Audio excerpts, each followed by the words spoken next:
Ayan na, napasok ko na yung 1 to 6 na span. Kung makita nyo, ito yung pinakamaliit na coil. Pinasok natin siya dito. 1, kung bibilangan natin 1, 2, 3, 4, 5, 6. Ito na bali yung 1 to 6 na span. Tapos, ang susunod natin, ito na yung pangalawa niyang coil, no?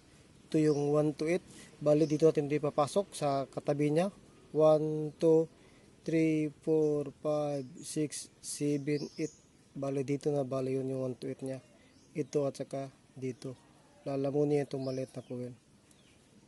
Ano, papasok natin itong pangalawa na coil. Ayan na, naipasok ko na yung pangalawang coil. Ngayon naman, dito naman tayo sa pangatlong coil. Ito naman yung span na mayroong span na 1 to 10. Bali, dito papasok yan.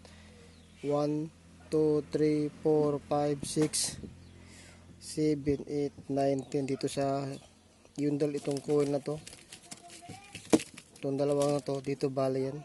Kaya hanggang matapos lang, no, paulit-ulit. Ayan na, napasok ng pangatlong coil. Ito naman itong panghuli, pang-apat na coil. Kasi may 4 coil per group set, no. Ito na bali yung panghuli na yun. Ito na yung may span na 1 to 12. Dito bali yun. 1, 1. Nakita ko sa inyo, ha. Ito bali yun. 1, 2, 3, 4, 5, 6, 7, 8, 9, 10, 11, 12. Bali ito na to. Dito na bali yun. Medyo mahirap ngalong kasi maliit, no. Hindi kasya yung kamay natin. Medyo masikip siya. Kaya, yun lamang. Pakita ko na, update ko na lang kayo mamaya. Hello. Ngayon, naipasok ko na lahat. Bali yung apat na coil. Ito na bali yun. Natapos na, no. Bali, kung papakita ko sa drawing, ito na bali yun. Ito na bali yun. Yung beginning niya, pumusok ito. Tapos yung ending nakalabas na, ito na bali yun. Ito, yung beginning man sa lalim. Hindi ko pa kinuha. Ito na yung ending bali niya. Tapos naman, puntahan tayo sa pangalawang coil niya. Sa second pole bali, ito na yun. Sa isang grupo niya bali, sa running. Ang tatandaan lang natin, no, kung paano natin ito saan tayo mag-uumpisa, kasi hindi natin alam, di ba, kung saan natin lalagay, saan tayo mag-uumpisa. Lagi lang natin tatandaan na bali ito yung malaking coil ng first pole at yung second pole ay magkakatabi, bali yan. Bali, ito na yung pinakamalaking coil niya. Ito bali yun. Lagi tayong tatandaan na itong malaking coil sa kabilang pole, ito magkakatabi siya. Ibig sabihin, dahil magkatabi siya, itong first pole na malaking coil at sa second pole na malaki, magkakatabi siya. Bali, dito na bali yung pinakamalaki. Itong pinakamalaki na coil niya, ito, yung malaki, dito bali natin papasok yan. Dahil mahirap pag mag-upisa sa maliit, sa malaki, mahirap mag-upisa pag ipasok natin yung malaki. Kaya tulad ng mga sinabi ko, kailangan mag-upisa tayo sa maliit. Kaya magbibilang tayo ng 4, ha. Mula dito, kasi alam natin yung dito yung pinakamalaki na coil, di ba? Diyan papasok. Kaya magbibilang tayo ng 4. 1, 2, 3, 4. Bakit 4? Kasi 4 coil per group siya. Depende kasi yan kung ilang coil per group yan. Dahil 4 coil per group yan, magbibilang tayo ng 4 ito. 1, 2, 3, 4. At dito natin papasok yung pinakamaliit na coil. Bali dito. Tapos pagpasok natin ito sa pinakamaliit na coil, dyan, magbibilang tayo ng 6 naman. 1, 2, 3, 4, 5, 6. Doon ang kabilang coil naman para, kasi 1 to 6, di ba? Halimbawa ito, papakita ko sample. Ito, di ba? Tika lang kayo medyo na. Ito na bali yun. Ito yung pinakamaliit. Dito natin papasok yung pinakamaliit yan dito. Mula sa pinakamalaki ng first pole, magbibilang tayo ng 4. 1, 2, 3, 4. Ulitin ko, bakit 4? Kasi 4 coil per group siya, di ba? Ito 4 to. Kaya dito natin papasok itong pinakamaliit na coil. Bali niya dito. Hanggang matapos, no, 1 to, dito 1 to 6, tapos 1 to 8. Ipakita ko ito. Dito natin 1 to 6, tapos 1 to 8, 1 to 10, at saka 1 to 12. Kaya makakatabi na yung malaking coil. Yun lamang, no. Kaya papakita ko na, update ko na lang sa iyo mamaya. Ayan na, nipasok ko na yung 1 to 6 na coil. Kung makikita nyo, ito na yun bali yun. Kung bibilangin natin, mula dito, 1, kung ilang slots, no? Diba 1 to 6 ang span nito? 1, 2, 3, 4, 5, 6. Ibig sabihin, natapos natin yung 1 to 6 na span. Tapos isusunod naman natin yung maliit na, yung pangalawa, no? Pangalawa sa maliit na coil. Natapos natin yun. Ulitin ko, bibilangin natin ulit. Dito bali yun. 1, 2, 3, 4, 5, 6. Tapos na. Ang kasunod naman itong maliit na pangalawa sa pinakamaliit ng coil, no? Ganun rin. Sabi natin dito, lalagay natin dito. Tapos magbibilang lang tayo ng 8. 1, 2, 3, 4, 5, 6, 7, 8. Tapos dito na bali yun. Hanggang sa matapos na bali, no? 1 to 8, 1 to 10, at saka 1 to 12. Yun lang, no? I-update ko naman kayo mamaya pag may pasok ko na ito. Pakita ko na rin sa inyo. Ayan na, natapos ko na ipasok lahat ng coil, no? Sa running winding. Bali, ito na bali yung plastada niya. Natapos na. Kung ito na bali ang plastada niya, papakita ko sa inyo sa drawing. Ito na bali yun. Ito na bali yung 24 slots. Tapos nahati sa sawa. May ang isang coil, isang pole, meron siyang pole coil per group. May 1 to 6, 1 to 8, 1 to 10, at saka 1 to 12 na span. Ganun na. Ito na bali ang plastada niya sa first pole at saka sa second pole. Nakikita nyo, ito na bali yung first pole at ito na yung second pole. Yan, tapos na, no. Bali, ang natitirang slots na lang, 8 na lang, no. Bali, 1, 2, 3, 4. 4 doon sa kabila at 4 rin bali dito.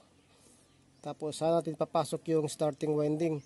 Sa starting winding naman, walang problema kung saan tayo mag placing of coil. Pwede tayong pa counterclockwise o pwede rin pa clockwise. Pero pinakamainam, no, sundin nyo yung original, no, kung ano pa sa pagkuha ng data nyo, which is makikita nyo sa previous video kung paano. Kaya, pero sabihin ko na rin na walang problema kahit dito tayo mag-umpisa or dito. Basta yung starting winding naman, makikita naman natin yung starting winding sa kinuha natin na dito, di ba? Sa starting winding. Ito na bali yung starting winding, mayroon siyang 2 coil per group. Bali siya, mayroon siyang span na 1 to 10 at saka 1 to 12. Bali ang ginawa ko, ito na bali yun, mayroon siyang 1 to 10 at saka 1 to 12 na span. Ang tanong na lang natin kung saan natin ito ipapasok. Saan tayo magsisimula? Ganito lang ang tatandaan natin. Bali, dahil napasok na natin yun, itong dalawang coil na yun, yung magkatabi sa beginning niya, sa first pole, automatic ito na talaga yun sa starting dito magsisimula. Pwede tayong dito magsimula, pwede rin dito, no, walang problema. Kaya ang gagawin mo lang, automatic na yung ito yung 1 to 10, di ba? Yung span niya 1 to 10 at saka 1 to 12. Yan, magbibilang tayo. 1, mula dito natin ipapasok ka 1, 2, 3, 4, 5, 6, 7, 8, 9, 10. Bali dito magsimula yung starting winding natin. Starting winding natin punta dito at saka yung 1 to 12 na dito rin papunta. Kaya papakita ko sa inyo sa drawing, oh, bago ko i-actual kasi mahirap kasi sa i-actual. Kunti lang ang memory sa cellphone ko, mapuno, no, hindi ko pwedeng mapakita live to kasi hindi kayanin sa cellphone ko. Manhina, pero kayang-kaya nyo naman to, basta sundan nyo lang, no, kung paano. Bali dito tayo papasok, dito natin papasok yung starting winding, yung beginning ng starting winding. Tapos di ba may span sa na 1 to 10 at saka 1 to 12. Magbibilang tayo ng 10. 1, 2, 3, 4, 5, 6, 7, 8, 9, 10. Ibig sabihin dito siya papasok. Ito na bali ang mangyayari. Tapos yung kabila naman ay mayroon siyang 1 to 12, diba? Automatic dito na yun. Dito na yun. Tapos yung labas niya dito, kung bibilangin natin kung tama ba sa 1 to 12, 1, 2, 3, 4, 5, 6, 7, 8, 9, 10, 11, 12.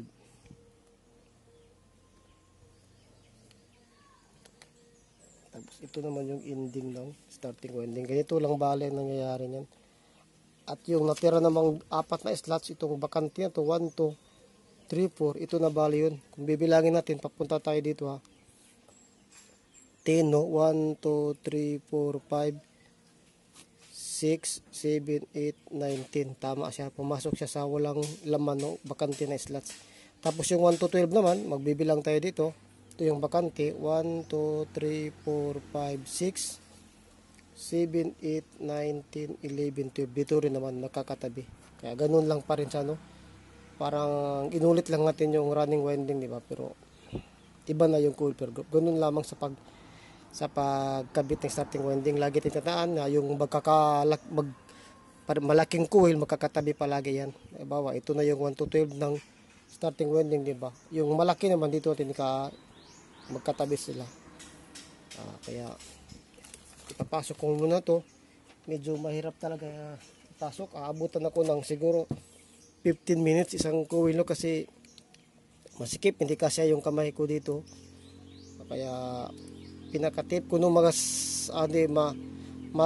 maganda magsimula o mag-rewind ka sa malaki, no, lalo na pag baguhan pa lamang, kasi pag malaki kasi kayang-kayang ipasok yung kamay mo. Madali mong, kung mayroon kang napasok doon na kuwil, madali lang, which hindi tulad dito na maliit, hindi kasi yung kamay, mahirap. Ang gamit ko na lang ay ito na lang, bali nag-DIY ako ng PVC, kuhit-kuhit lang, kumbaga sungkit-sungkit lang, ganun lang, kaya medyo mahirap. Pamahinina kung hindi ko mabidyohan, no, kasi kukulangin talaga yung memory ko sa cellphone. Kaya update na lang ang ginagawa ko. Pag mapasok ko ng kuwil, pinapakita ko sa inyo. Total, tinuro ko naman kung saan mag-umpisa at saka magtatapos, no. Yun lamang, no. Update ko na lang kayo pag naipasok ko na. Ayan na, natapos ko na ipasok yung coil sa starting winding. Ang isang coil naman, yung isang grupo, no, 2 coil per group. Saan ba natin ikakabit to? Lagi lang ating tatandaan, tulad ng sinabi ko ng unang video, yung malaking coil dito, pang huli niya ay palaging magkakatabi sa pinakamalaking coil sa isang grupo. Ito yun. Ibig sabihin, wala na ibang slots ito. Ito na lang, 4 na lang ang bakante. Yung dalawa na to para sa 1 to 12 at yung dalawa naman dito para sa 1 to 10. Kung bibilangin natin, ito yung bakante niya. Unang bakante, 1, 2, 3, 4, 5, 6, 7, 8, 9, 10 dito sa bali, no? 1 to 10 at saka sa 1 to 12. Ito na bali yun. Kung sa drawing naman, papakita ko lang ito sa inyo sa drawing. Ito na bali yun. Dito natin papasok yung, ibig sabihin, ito yung pinakamalaking coil. Magkakatabi yung malaking coil rin sa isang grupo. Bali, ito yung maliit niya, yung 1 to 10. Kung bibilangin natin, 1, 2, 3, 4, 5, 6, 7, 8, 9, 10. Ibig sabihin, tama siya, no? Ito mas kabila. 1, 2, 3, 4, 5, 6, 7, 8, 9, 10, 11, 12. Kaya tama lang siya, no? Yung 4 na butas. Dapat sakto, no? Wala siyang labis, walang kulang rin, no? At pamanina, hindi ko maipakita sa iyo sa actual kasi mahirap talaga. Nag-time ako isa-isang coil. Abutan ako ng 25 minutes to 30 minutes bago ito matapos. Kaya kung ibibidyo ko to, kukonsumuhin lang niya. Maliit lang kasi ang memory sa cellphone ko. Kaya i-update ko na lang kayo. Madali lang naman yan. Magsimula tayo dito ipasok. Ito bali yan. Tapos ihinto sa bali dito. Ang importante, no, alam natin kung saan natin ipapasok yung wire. Kahit hindi nyo na makita to actual, kasi technically malalaman nyo naman to, alam nyo yung number of span at alam nyo kung saan ang location niya, bale saan may papasok. Yun lamang, no, i-update ko na lang kayo pag matapos na. Hello, ayan na, kung makikita nyo, tapos na. Naipasok ko na lahat ng coil sa running at saka sa starting, no. Ito yung running, dalawa. Ito naman rin sa starting, dalawa. Tapos na, magkabilaan na yan, tapos na. Bali, sa next part ng ating video ay tuturo ko na lang, papakita ko kung paano pagtali nito. Tatali na lang ito, no? Lagyan ng insulation paper, tapos tali. Magkabilaan yung tali dito. Dito, labas natin, lagyan natin ito ng wire pang terminal, no? Tapos ikukunik rin natin sila. Papakita ko sa next video na yun, sa next part ng ating video. Yun lamang, no?